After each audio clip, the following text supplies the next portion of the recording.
میں انہوں بھی جاندا کہ جنہ میرے دادے دیا دلیلاں چوری کر کے اپنے نال منسوخ کر کے بکریاں کتاباں چھاپیاں. سمجھ آئی جی؟ گولڈے شریف سارے صاحبزادے انہاں دے وارث ہن پراپرٹیاں دے. تے نصیر الدین میرے علی دے 4 لفظاں دا بھی وارث ہے.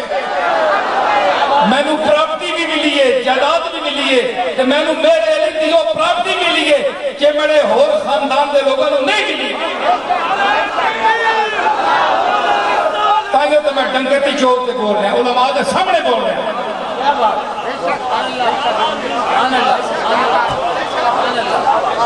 سمجھ آئی؟ مولویاں نے کتاباں چھاپیاں، وہ چاہے جناب دیوبندی ہیں چاہے کون ہیں.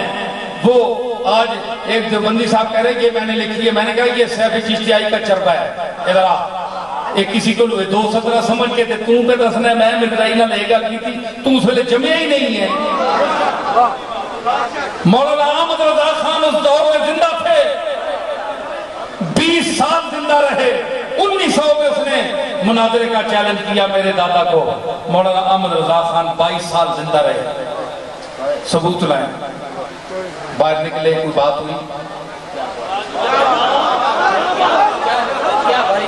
قاسم رنوتری صاحب تھے، اشرف علی تھانوی تھے، چاہے جوان ہوں گے اور جتنے یہ مسلک ہیں یہ سب بیٹھے تھے اس وقت زندہ تھے. یہ کہاں گئے؟ کیوں نہیں بولے؟ لاہور کیوں نہیں بولے جب پیر جماعت علی شاہ صاحب اور بڑے بڑے مشائخ وہاں موجود تھے اور شیعہ نے، وہابیوں نے، دیوبندیوں نے اور تمام دوسرے مکاتب فکر نے میرے دادا کو متفق طور پر اپنا لیڈر اور قائد مانا.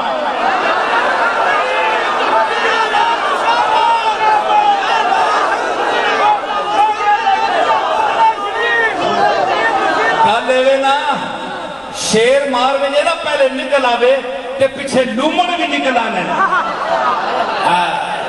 شیر نکل آوے نا ایک باری جانور تے حملہ کر دے نا وہ زخمی ہو ونجے تے پیچھے لس لس کرنے ہو بھی دوڑ پہنے. یہ ایسا بھی مارے ہے.